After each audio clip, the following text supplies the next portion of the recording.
right. Hi. You are fine, sir. How are you? Great. Did you guys get like the note about dress code? Yeah, we kind of have matching. Look at us. I think the note was hot outside. Yeah. And so we wanted to, I got that note. Yeah. Definitely.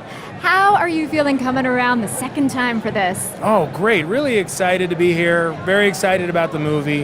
It's always a strange thing that, you work on something for so long and then you find yourself here at the premiere and there are all of these people getting ready to see it. And it's still a surreal and amazing experience. You've got people dressed in costume like you over there. I mean, it's like Comic-Con out here. It's Crazy. incredible. Yeah. My fellow ants. This is your first role as an action hero. What did you have to do physically to prepare for this? I had to try and not look like any of the other roles I played before this one. So that required changing my diet, exercising, and getting into the mindset of an ant. The mindset of an ant? Yeah. No. Any tips on that? Anything we should know? Cut out sugar, cut out bread, cut out booze, go heavy with salmon and vegetables.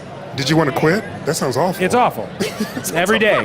And do it every day for years. Oh my God. So you were part of an incredible team of writers that put this film together. Going into this film where you knew the cast members and their capability, because you do have so many returning cast members, was there stuff that you wanted to really bring out and highlight? Well, we started thinking about story even when we were finishing the first one. And so it's always very gratifying when you're in the room and everyone's kind of kicking around ideas and we think, oh, I'm taking it they're not cheering for what I'm saying. And you're like, oh, wait a minute, that might be something that could work. And we felt like, oh yeah, if we hit this, that could be really good. And when we already knew what we kind of wanted to do with these characters years ago, and it evolves and changes, but it's pretty fun when we discover it in the room. When we first meet Scott, you're in jail. When we last saw you in the Civil War, you were in jail. Yeah. Is there something you want to tell us? Yeah, I'm not very good at this. I seem to, we're starting off here in house arrest because we're kind of picking up from where we left off with the Civil War, and I am having to pay the price, and so are Hank and Hope. So they're not too pleased about it. So we're starting a little estranged.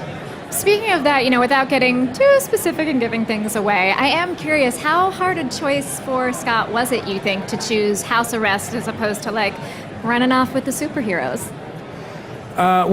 He cares about his daughter so much, and I think he's making a very concerted effort to be a good dad and be a model citizen, and he's, starting a business. He's going to give it a good college try, and sometimes being a superhero doesn't really jibe with those things, so he's a little conflicted. But I think he was willing to take house arrest. No, my understanding is that the first Ant-Man was the first time that your son had actually seen a movie with you in it. You had talked about that in an interview. Yeah. So what's it like? What's his view on Ant-Man now? What's it like? This is such a family-oriented film. What's it like for your kids, having kids with that? I think they're pretty stoked about it. My son went really heavy into all of the Marvel films. He loves them. And he's really excited about this one. My daughter is a little younger than the girl who plays Cassie in the movie, and she is really excited. She's here. This is the first time she's seeing me in a movie in a theater. It's her first time she's ever been to a premiere. She's very excited. I'm sitting next to her, and we're going to watch it together. She's the real Cassie. Did your relationship actually influence the way the script was written with your children? Did we have the relationship with your children? Did it influence the script at all? Yeah, sure. I mean, there are things that I'm thinking about my own daughter when I'm thinking about some of these scenes and working on script and writing stuff, and it's nice. I think that even when I'm acting in them, there's something that is it's familiar to me. I might not be playing with ants and things like that, but I'm playing with Barbie dolls at home. I know what this is like to be a dad. Well, that's funny because Stephen Broussard in an interview actually referred to you as the Marvel Dad-in-Chief. What's your reaction to that? I'll take it. I'm fine with that. It's true. It's good.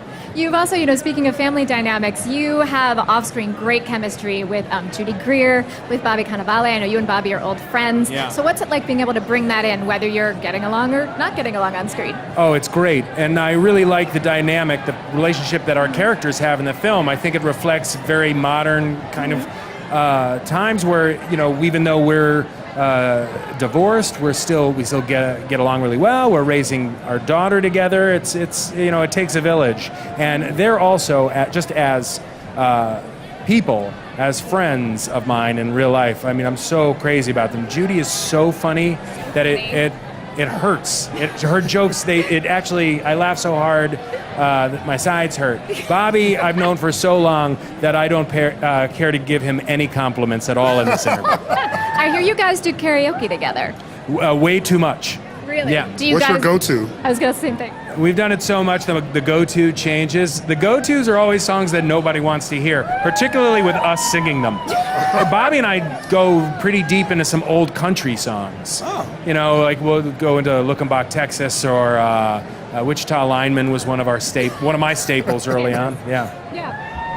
Excellent. Yeah. Well, we want to ask you a lot more questions, but we don't want to put you in a position of giving anything away. So I appreciate it. No problem. Yeah, it's a very tense feeling. You don't want to, you don't want to say too much. You want to share, but you can't. Right. Yeah. All right. Well, thank you so much for stopping and talking to the fans. Is there anything you want to say to them as you head off? I hope you love the movie. It was really fun making it, and I can't believe we're here.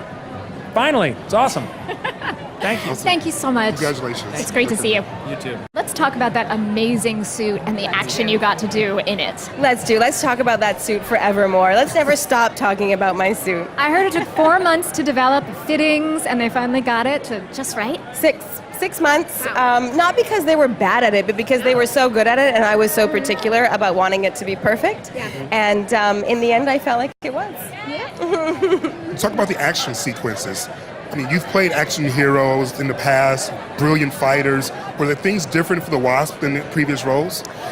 I mean, every role that you play in action is different because everybody moves differently and everybody has a different reason and attitude for why they're going into their fight. And in this case, Hope is desperate to find her mother. She's desperate to reunite with her mother, to find out if that's even possible, to find out if her mother's alive. And that motivation is the heart behind everything she does. And hopefully you feel that. And also, it was really important to me to represent the original Wasp that comes from the comic books. Talking about the fact that you worked with the stunt people. It's such a great collaboration, but specifically on developing a style of movement so that when you come out of those sequences, she walks in a certain way. Can you talk about that?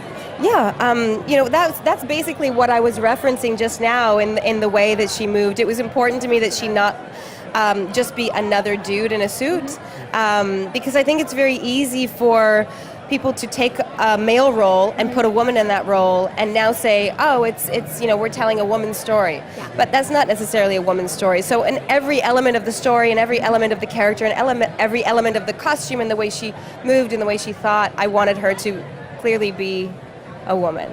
Well, your character's arc in the first film goes from being someone who's quite antagonistic towards Scott to finding some charm in him. Are we going to consume more charm going forward? Or? Well, Paul Rudd is endlessly charming, so there is no way of getting around that.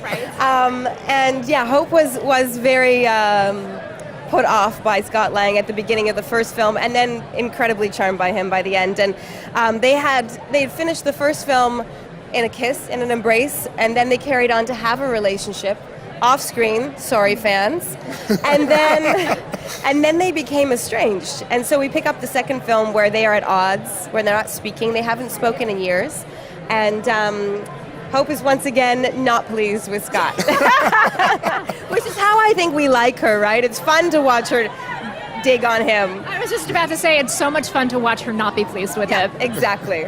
Exactly.